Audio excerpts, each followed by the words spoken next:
வணக்கம். சற்று முன் கிடைக்கப்பெற்ற ஒரு மிக மிக முக்கியமான செய்தி ஒன்று வெளியாகியுள்ளது. அதிமுகவில் முன்னாள் அமைச்சரான ஜெயக்குமார் அவர்கள் ஒரு அறிவிப்பு ஒன்றை இணையதளத்தில் வெளியிட்டுள்ளார்.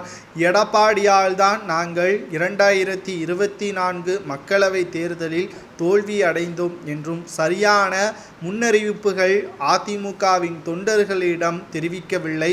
கட்சி பணிகளை அதிமுகவின் தொண்டர்கள் வேலை செய்யாத காரணமும் அதற்கு காரணமாக இருந்தது எடப்பாடிதான் என்றும், சுயநலத்திற்காக வேட்பாளர்களை நியமிப்பதற்கு பணத்தை பெற்று தகுதியில்லாத நபர்களை போட்டியிட வைத்தும் மாவட்ட செயலாளர்களது எதிர்ப்பை மீறி எடப்பாடி செயல்பட்டதும் அதிமுக 2024 மக்களவைத் தேர்தலில் தோல்வியடைந்ததற்கு ஒரு மிகப்பெரிய காரணம்.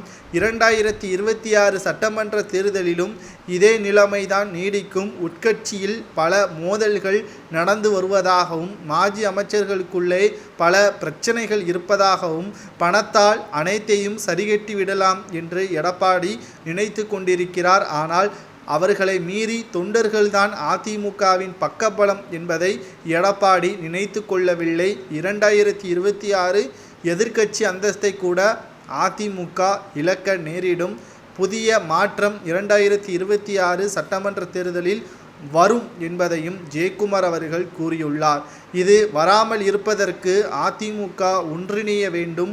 அதிமுக என்பது பேரியக்கம். தமிழகத்தில் பல வருடங்கள் ஆட்சியை அமைத்திருக்கிறது. திமுகவை விட சிறப்பான ஆட்சி என்ற பெருமையும் மக்களிடம் நிரூபித்து காட்டியிருக்கிறோம்.